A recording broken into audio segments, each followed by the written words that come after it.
Hi everyone, सो कैसे हैं आप सभी लोग। स्वागत है आप सभी लोग का। तो आज का सेशन बहुत इंपॉर्टेंट होने वाला है क्योंकि आज के सेशन में हम बात करने वाले हैं आपके जो रिवीजन टेक्निक्स होती हैं उनके बारे में। क्योंकि आप में से बहुत से लोग अभी बिगिनर हो जो सिलेबस को लगभग करे जा रहे हो, लेकिन आप पीछे का भूलते जा रहे हो। पहले ये प्रॉब्लम।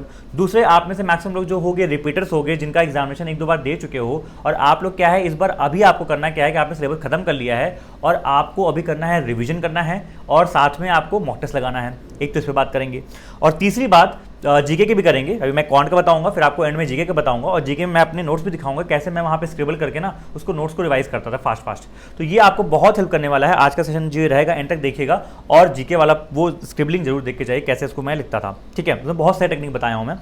अब स्टार्ट करते हैं सीधा। मैं आपको स्टार्ट करता हूँ टेक्निक से। देखो ध्यान से क्या होता है ना, जैसे मान लो आप कभी भी रिवीजन के लिए ढूंढने जाओगे या फिर किसी से पूछोगे तो बचपन में हम लोग को एक टेक्निक रिकमेंड की जाती थी। वो लोग बोलते थे यार 1-4-7 मेथड अप्लाई कर देना। मैंने कहा वो क्या होता था, भैया से पूछा मैंने। तो बोलते हैं यार 1-4-7 का मतलब ये होता है ना कि आप कोई भी चीज़ पढ़ते हो तो उसका 1 दिन बाद रिवीजन करो, फिर उसके 4 दिन बाद रिवीजन करो और फिर उसके 7 दिन बाद रिवीजन करो। मैंने सोचा यार ये हम बचपन में करते थे, लेकिन जब मैंने अपने प्रिपरेशन टाइम को अप्लाई करना चाहा तो वो आइडियली इतना हो नहीं पाता कि चौथे दिन चलो मैं नोट करूँ मैंने क्या पढ़ा था, मैं इसको रिवाइज करूँ। तो मैंने इसको बदल के ना 1-7 कर दिया और 1-7 मेरे लिए बहुत ही फ्रूटफुल रहा और मेरा टाइम भी बचाया। 1-7 क्या है भैया, 1-7 में आप 4 को हटा दो। मतलब क्या है, मतलब ये है जैसे मान लो आपने कोई चैप्टर पढ़ा, बहुत ध्यान समझिएगा। तो एक तो सबसे ज़्यादा जो नीड होती है, जो सबको करनी चाहिए, जो हमेशा से करते चले आए हैं आप लोग बचपन में भी और अभी भी करनी चाहिए, वो ये है कि आप उस चैप्टर को जब भी आप टीचर से पढ़े तो अगले 5-6 घंटे के अंदर या फिर next day by any how आप उसको रिवाइज कर लो एक बार। क्योंकि जो आपने पढ़ा है आपके दिमाग में फ्रेश रहता है, उसको एक बार आप रिवाइज कर लेते हो ना, और रिवाइज करने में बहुत टाइम नहीं लगता। आपने देखा हाँ इस तरह के नोट्स पढ़ाया था, ये कॉन्सेप्ट था, सर ने ये कॉन्सेप्ट बताया था, ये किया था। ठीक है, जैसे बच्चों को मैं बोलता हूँ कि जैसे आपकी क्लास हुई खत्म हुई, पीडीएफ आप लोग को मिल जाती है, एक खाली पीडीएफ मिलती है, एक आपको एनोटेशन वाली मिलती है। तो खाली पीडीएफ से क्वेश्चन को देखो और टेक्निक याद करो कि हाँ इसको कैसे किया था, इसमें क्या कॉन्सेप्ट यूज हुआ था। ये होता है रिविजन, आपने डे 1 पे कर लिया। फिर आप क्या करो कि उसको 6 से 7 दिन की गैप के बाद, जिसके लिए मैं हमेशा आपको बोलता हूं कि आप एक काम करो, ऐसा बेस्ट करो कि अपने लिए वीकेंड चाहे तो रिजर्व कर लो, बेस्ट रहता है कि हाँ सैटरडे संडे को मैं कोशिश करूंगा रिवीजन इसका करूंगा। और जैसे भैया मैंने कोई टॉपिक थर्सडे फ्राइडे को ही किया है तो क्या उसका सैटरडे को 2 दिन बाद रिवीजन करूं? नहीं, तो उसको आप एक काम करना, अगले हफ्ते कर लेना। 7 दिन का मतलब ये नहीं होता कि एग्जैक्टली 7 दिन बाद, आप उसको अगले वीकेंड वाले उसमें कर लेना रिवीजन। ठीक है, अब 6 दिन हो जाए, 7 दिन हो जाए, 8 दिन हो जाए, मतलब आपको एक 6-7-8 दिन के गैप पे उसको फिर से रिवाइज करना है, तब जरूरी है। क्योंकि आपने जब ये 2 बार कर लिया ना तो आपके दिमाग में बैठ जाता है। और तीसरा मैं बताऊंगा जो मैं एकदम बहुत ही यूनिक चीज कराता हूँ, वो आपको ध्यान रखना, तीसरा मैं अलग से बताऊंगा। तो अभी स्टार्ट करते हैं। आपने इसको 1-7 से रिवाइज कर लिया कि आपको सिलेबस जो है एक बार में लगभग रिवीजन हो गया आपका, कि आपने टॉपिक वाइज पढ़ लिया, सब कुछ हो गया। अब डिटेल में बात करते हैं। जो आपका जैसे मान लो क्वांट होती है ना, तो क्वांट आपको पता है 3 पार्ट में डिवाइड होती है। एक आपकी स्पीड मैथ्स होती है, एक आपकी अरिथमेटिक होती है, एक आपकी डेटा इंटरप्रिटेशन होती है। पेपर में देखा जाए तो लगभग तीनों का इक्वल वेटेज होता है। आजकल आपका 10-15 नंबर की ये भी आ रही है, 10-15 नंबर की ये भी आ रहा है, 10-15 नंबर का ये भी आ रहा है, अगर 35 नंबर की बात की जाए। इसमें क्या होता है, जैसे मान लो अगर मैं इसकी बात करूं कि जो आपका स्पीड मैथ्स है, तो स्पीड मैथ्स में कोई ऐसी चीज़ नहीं है कि आपको डेली जो है वहाँ पे कॉन्सेप्ट रिवाइज करना है, फिर उस पर जो है टाइप वाइज क्वेश्चन लगाने हैं, ऐसा कुछ तो है नहीं। आपने एक बार क्लास देखी, सर ने उठाया, हमने आपको पूरा 1 शॉट करा रखा है, उसमें खोला, सारे टाइप्स वहाँ पे जो देख लिए कि हाँ ठीक है ये टाइप सर ने करवाए थे, अब उनको आपने रख दिया। दिमाग में आपके बैठ गया कि हाँ रॉन्ग नंबर में हम लोग ऐसे ऐसे स्टार्ट करेंगे और जो आपका नंबर सीरीज में मिसिंग में ये ट्रिक हो सकती है, ये गैप हो सकता है, प्राइम नंबर चेक करेंगे, ये चेक करेंगे, स्क्वायर+1 स्क्वायर+2 ये सब चीज़ चेक कर लेंगे, स्क्वायर+ वो नंबर चेक कर लेंगे। मतलब जितने भी तरीके आपने पढ़ रखे हैं वो आपने ऑर्डर बना लिए। अब आपको करना है उनकी डेली प्रैक्टिस। क्या करना है? Daily practice. डेली आप लोग को मैं डीपीपी देता हूँ फ्री में, तो उनसे जो है आप क्या करोगे, डेली जो है उनकी जाके वहाँ पे प्रैक्टिस करोगे। ठीक है, आपको डेली जो है कोशिश ये करो कि 25 से 30 आपने स्पीड मैथ्स उठाने हैं, क्वाड्रेटिक इक्वेशन, नंबर सीरीज और अपना सिंप्लीफिकेशन अप्रॉक्सीमेशन। ये हो गया आपका, तो इसको रिवीजन की झंझट खत्म। ठीक है, इसको अलग से रिवाइज कुछ नहीं करना। सेकंड आते हैं डीआई पे। अब डीआई भी लगभग क्या होता है ना, डीआई भी आपका पूरा प्रैक्टिस का गेम है। ठीक है, डीआई की आपके मैं यहाँ क्लास देता हूँ तो क्लास आगे कर लिया करो, और साथ ही जब आपको पीडीएफ देता हूँ उस पीडीएफ से कर लिया करो। दूसरा, आप डीआई की आपको डीपीपी मिलती है ना, उसमें आपको 2 से 3 डीआई मिलती है, तो वहाँ से जो है आप डेली जो है उतनी डीआई कर लिया करो। डीआई की भी क्या है, एक ऐसी चीज़ है डीआई की आपको डेली प्रैक्टिस करनी है जहाँ पे आपको अपना टाइम रिड्यूस करना है, वहाँ पे कुछ रिवीजन करने वाला नहीं है। हाँ, आपने एक बार हर बार टाइप देख लिया कि बार चार्ट है, प्राइस चार्ट है, अगर आप एकदम नए हो वो उनके लिए है, जो लोग कर चुके हैं उनको तो पता है उनके लिए क्या ही नया है। ठीक है, तो आपने एक बार हर तरह के चार्ट देख चुके हैं और आई होप आप देख लिए होंगे। फिर आपको डेली प्रैक्टिस करनी है डीआई में। डेली आप जो है 2-3 तरीके के केसेल कर लगाइए, वेन डायग्राम पे केसेल लगाओ, पाई चार्ट लगाओ, मिक्स चार्ट लगाओ, बस अलग अलग तरह की डेली जो है डीआई प्रैक्टिस करो।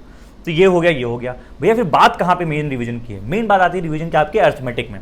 अब बात करते हैं अरिथमेटिक में। तो अरिथमेटिक में रिवीजन करने के लिए मैं ना दो तरह के बंदों को बांट दूंगा। अगर आप एकदम बिगिनर हैं और अपना चैप्टर अभी कर रहे हैं तो आपकी सबसे सुटेबल वही होगा जो मैंने अभी 1-7 वाला बताया, कि मान लो आप कोई चैप्टर कंप्लीट करते हो परसेंटेज, और आपने जो है मैंने मान लो यहाँ पे आपने क्लास कराई, आपने क्लास कर लिया, आपने गए उस रात में ही या फिर नेक्स्ट डे जो है वहाँ पे जाके उसको चैप्टर को रिवाइज कर लिया, ठीक है। अब उसके 6 से 7 दिन गैप बाद आप क्या करोगे, उस चैप्टर को फिर से रिवाइज कर लोगे। फिर आपका सेकंड चैप्टर मान लो स्टार्ट हो जाता है, मैं कहता हूँ रेशियो प्रोपोर्शन या फिर एजेस जो भी स्टार्ट होता है आपका वो स्टार्ट हो जाता है, ठीक है। अब आप उसका भी वीकेंड आएगा, आप उसकी पीडीएफ रिवाइज करोगे। जब आप रिवाइज करोगे तो उस समय कोशिश ये करना रैंडमली, आपने जैसे मान लो 2 घंटे के लिए रिवीजन निकाले हैं तो 2 घंटे में आपने 1 घंटा उठाया और जो आपने परसेंटेज का रिवीजन वाला शीट किया था ना, शीट जो किया था उसमें से रैंडमली आपने कुछ क्वेश्चन को स्टार मार्क किया होगा, कुछ क्वेश्चन को आप टिक कर दिया। जैसे मेरी आदत थी कि मैं कुछ क्वेश्चन को जो मुझे नहीं आते उनको जैसे गोला कर दिया करता था, ठीक है। जो क्वेश्चन मुझे मान लो आ जाते थे अच्छे होते थे, हाँ ये इसमें नया कॉन्सेप्ट इन्वॉल्व हुआ, उनको मैं ऐसे स्टार कर दिया करता था। तो इन क्वेश्चन को ना मैं उस टाइम पे करता था जब आपका मैं सेकंड चैप्टर कर रहा होता हूँ, ठीक है। सेम मैं आगे चला गया, अब मैं थर्ड चैप्टर कर रहा हूँ तो सेम चीज़ करूँगा मैं, और फिर उन दोनों चैप्टर की कर लूँगा। फोर्थ चीज़ कर रहा हूँ तो मैंने उन दोनों चीज़ की कर ली। भैया कॉन्सेप्ट में क्या है कि आपने जब क्वेश्चन आप कर रहे हो तो आपका टाइप वाइज एक बार रिवाइज हो रहा है। अच्छा, एक बात तो ये हुई। दूसरी बात, जब आपका चैप्टर कोई कंप्लीट हो जाए, जैसे मान लो परसेंटेज आपका पूरा कंप्लीट हो गया, अब परसेंटेज में जैसे मैंने आपको लगभग 9 क्लास मान लो ली तो उसमें मैं आपको जो है 10 से 15 टाइप कराता हूँ। अब 10 से 15 टाइप में आपने क्या किया, एक दिन बैठे, जिस दिन कंप्लीट हुआ है उस दिन बैठ गए एक बार, और फाइनली जो है आपने पूरा एक बार जरा के देख लिया, हाँ इलेक्शन वाले ऐसे हो जाते हैं आपका, फिर आपका ये हो जाता है क्या बोलते हैं डक रैबिट वाले ये हो गए, हेड वाले काउंट वाले हो गए, ऐसे हो गए, फिर आपका पॉपुलेशन वाला हो गया, फिर ये हो गया, फिर आपका इनकम एक्सपेंडिचर हो गया। तो जितने भी आपके सारे थे वो आपने पूरा वहाँ पे एक दिन बैठ के उसको रिवाइज कर लिया, ठीक है।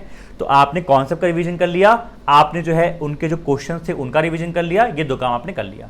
अब आपको तीसरा काम जो करना है वो वेरी वेरी इंपॉर्टेंट, जो मैंने आपको बोला था वो ये करना है कि अब आपने चैप्टर वाइज आप कर रहे हो, परसेंटेज कर लिया, रेशियो कर लिया, एजेस कर लिया, पार्टनरशिप कर लिया, ऐसे कर करके अब आप मिक्स क्वेश्चन करो। जो शाम को यहाँ पे 8 बजे क्लास होती है ना, मैं इसलिए आपको मिक्स क्वेश्चन कराता हूँ। जब यहाँ पे मिक्स क्वेश्चन कराता हूँ तो आप यहाँ पे आओ, आपको जो है मैंने यहाँ पे जो है 12 से 15 जो है मिक्स क्वेश्चन करा दिए, 15-20 क्वेश्चन आपने यहाँ पे कर लिए, आपका जो है यहाँ पे क्या हुआ, हर तरह के चैप्टर का एक कॉन्सेप्ट जो है रिवाइज हो गया, ये हो गया, ठीक है। अच्छा, साथ में आपको डीपीपी में भी जो है मिक्स क्वेश्चन दिए जाते हैं, तो डीपीपी आप लगाए रहे हो, वहाँ से आपका मिक्स क्वेश्चन का प्रैक्टिस हो रहा है, ठीक है। एक चीज़ तो ये हो गई। अब जो लोग रिपीटर्स हैं, जो लोग रिपीटर का मतलब जिन्होंने का सिलेबस खत्म हो चुका है, उन लोग क्या करें, आप लोग को 2 काम करना है। आप लोग मॉक तो लगाओगे ही साथ में, और साथ में आपको रिवीजन करना है। रिवीजन कैसे करोगे, रिवीजन में आप उठाओ अपने अरिथमेटिक के नोट्स जो आपने पर्सेस में बना रखे होंगे, नोट्स या फिर कहीं भी कुछ शीट बना रखा होगा, जो भी आपने बना रखा है उसको उठाओ और उसको जो है यहाँ पे देखो कि हाँ क्या क्या टाइप्स थे इसमें, इस टाइप में हाँ ऐसे क्वेश्चन हमने बना लिया था, अच्छा ये क्वेश्चन आया था, ये जिसको मैं बोलता हूँ ना आप लोगों को मन में बनाने की हैबिट डालो कि हाँ यार ये क्वेश्चन आपका इलेक्शन वाला है, इसमें पहले जो है आपके इनवैलिड वोट्स हट गए, आपके इतने वैलिड बचे, वैलिड में से आपके इतने हैं, और उसके बाद जो है टोटल क्या बोलते हैं जो लॉस है उनका डिफरेंस ले लिया, वही मुझे यहाँ पर डिफरेंस दिया है। तो जब आपके दिमाग में ये इमेज बनने लगती है ना, तो इससे आपका जो क्वेश्चन है ना आपके पकड़ में आ जाता है।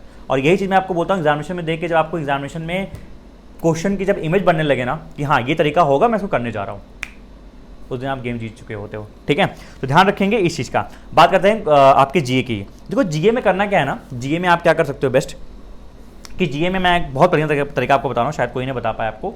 जीए में मैं उठाता हूँ, पहले बात तो आपको पता है मैं मंथली पीडीएफ करता था कि पूरा जो 300-400 पेज वाला पीडीएफ आता है वो करता था, और ऐसे करता जैसे मान लो कि फर्स्ट टाइम तो मैंने पीडीएफ को पढ़ लिया, ठीक है। स्टार्टिंग में मैं आपको बताया था 15 से 20 दिन मुझे लगते थे पूरी पीडीएफ खत्म करने में, रोज 20-25 पेज करके करता था, मैंने खत्म कर लिया। अब मेरे पास 10 दिन और बचे हुए हैं, एक महीने में आपके 30 दिन होते हैं, 20 दिन मैंने पूरा पीडीएफ पढ़ा, 10 दिन मेरे पास बचा है रिवाइज करने के लिए, और इसमें इस महीने का रिवाइज भी करना है, पिछले महीने का भी रिवाइज करना है। तो देखो कैसे करते थे, मैंने क्या किया, रैंडमली मैंने पीडीएफ अपने सामने खोली लैपटॉप पे, ठीक है, और ये मैंने कॉपी ले लिया और इसके यहाँ ब्लैंक एरिया पे, यहाँ एकदम ब्लैंक एरिया मैंने ऐसे लिखा, ठीक है। टॉपिक वाइज मैंने खोला, पहले मेरा टॉपिक है RBI in news. RBI in news की मैंने पहली न्यूज़ के बस थोड़ा सा देखा, ऐसे थोड़ा सा देखा कि अच्छा हाँ ठीक है एमपी है, हाँ ठीक है, तो यार आपकी न्यू मॉनेटरी पॉलिसी रिवाइज हुई थी, उसमें जो है आपका रिपोर्ट इतना रखा गया था, उसमें ये रखा था, ये मन में बोल रहा हूँ मैं, ये चीज़ मन में बोल रहा हूँ, छोटे मोटे करके ऐसे यहाँ पे ना स्क्रैबल किए जा रहा हूँ। फिर जो है मैंने पढ़ लिया यार आपका स्टेट इन न्यूज़ पढ़ लिया, या फिर जो है मैंने आपका एसबीआई इन न्यूज़ पढ़ लिया, या फिर जो है मैंने आपका क्या बोलते हैं नेशनल न्यूज़ पढ़ लिया। पार्लियामेंट में चला गया, हाँ पार्लियामेंट में यार आपके ये इंपॉर्टेंट बिल्स पास हुए थे, ठीक है ये देख लिया। अच्छा स्कीम पढ़ रहे हैं, स्कीम में आपकी ये स्कीम थी यार, ये स्कीम थी, इस स्कीम को यार सर यहाँ पे लॉन्च किया गया था, ये इसमें था, और ये स्कीम पहले भी इस स्कीम में इनकॉर्पोरेटेड थी, उस स्कीम का पार्ट था। तो जो आपने पढ़ रखा है पीडीएफ को फर्स्ट टाइम पढ़ते समय ना, वो सारी बातें आपके दिमाग में आती जाएंगी। भैया सारी बातें तो नहीं आएंगी, कुछ कुछ रह जाएंगी, वही आपको देख लेना है कि अच्छा हाँ यार इसमें एक पॉइंट ये भी था कि ये स्कीम जो है सिर्फ 20+ वाले लोगों के लिए थी, या ये स्कीम ना सिर्फ गर्ल्स वाले लोगों के लिए थी, ये मैं बोलना भूल गया, तो उसको आपने नोट कर लिया, या फिर आप चाहो तो अपने PDF में हाईलाइट कर लिया। तो आपको अपना जो पूरा नॉलेज है जो आपने यूज़ किया था उसको स्क्रिबल करना है, स्क्रिबल मतलब ऐसे रफ कॉपी में लिखना है, और कुछ अगर भूल गए तो फिर आपको देखना है। एक चीज़ तो ये हो गई, ठीक है, ऐसे कई लोग करते हुए मैंने देखा, कई लोग करते हुए, बड़ा अच्छा ही तरीका होता है। एक चीज़ तो ये हो गई, और दूसरा एक चीज़ मैं क्या बता रहा था, देखो ध्यान से उतर गया अभी, इसके बाद आपने कर लिया। हाँ, दूसरा आपको मैं स्क्रीन पे यहाँ पे दिखाऊंगा, जैसे मान लो कि उसमें क्या करना होता है, स्क्रीन पे छोड़ो, मैं आपको ऐसे दिखाता हूँ, मेरे फ़ोन में लेकिन PDF है, मैं आपको ऐसे दिखाता हूँ, देखो छोड़ो PDF छोड़ो, इसमें क्या है आपको दिख रहा है, यहाँ पे थोड़ा उल्टा दिखेगा कि जैसे मान लो मैंने इंडेक्स पढ़ रहा हूँ मैं, ठीक है, इंडेक्स पढ़ रहा हूँ, या फिर मैं ये पढ़ रहा हूँ कि क्या बोलते हैं कि एलोकेशन की बात करते हैं ना, एलोकेशन की बात करते हैं। तो मैंने कहा जैसे मान लो आपकी कोई स्कीम है या फिर ये है, ठीक है, या फिर एक काम करो, इंडेक्स की बात करते हैं, इंडेक्स की बात करते हैं, ठीक है। चलो ये आपका इंडेक्स आया है, इसको रिलीज कौन करता है, ये रिलीज करता है, ठीक है। इसमें इंडिया कितनी रैंक है, ये रैंक है, रैंडमली मैं लिख रहा हूँ, ठीक है। इसमें अच्छा फर्स्ट पे कौन था, ये फर्स्ट पे था, ये लिख दिया मैंने।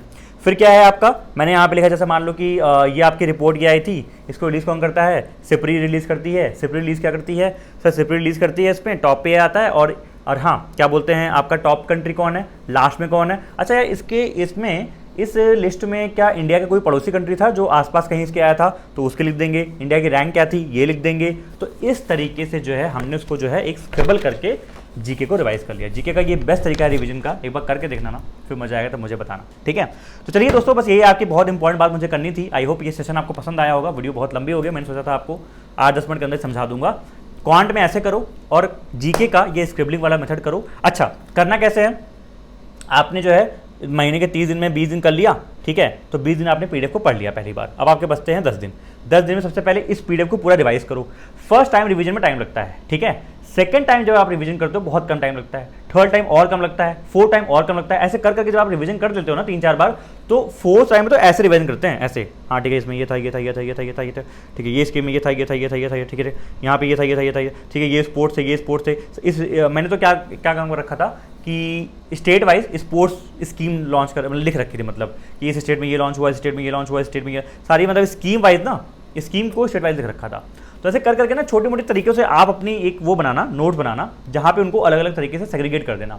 तो ये बहुत काम में आता है। जो आपका 10 दिन बचा, 20 दिन हो गया, अब आपने 10 दिन बचा, 10 दिन में सबसे पहले जो इस मंथ का है वो आपने रिवाइज किया। फिर लगे हाथ पिछले मंथ का जो आप एक बार रिवाइज कर चुके हो उसको रिवाइज कर लिया। उसको रिवाइज करने में मुश्किल से 5-6 दिन लगेंगे या फिर 4-5 दिन लगेंगे। उसके अलावा टाइम मिल गया 2 दिन, तो जो उसके पिछले मंथ का है, थर्ड मंथ का, वो रिवाइज कर लिया। और इस तरीके से आपका जो पूरा जीके का रिवीजन है वो भी चलता रहेगा। तो जीके और क्वांट के लिए इसको ऐसे फॉलो करिए। बाकी आप लोग मुझे बताइए कि ऐसा आप में से कौन तरीका आप लोग फॉलो करते हैं। बाय बाय, टेक केयर, अपना ख्याल रखो, मिलते हैं आप सभी लोग से। जय हिंद। बताना वीडियो कैसे लगी, हाँ लाइक कर देना, और चैनल पर नया है सब्सक्राइब कर लीजिएगा।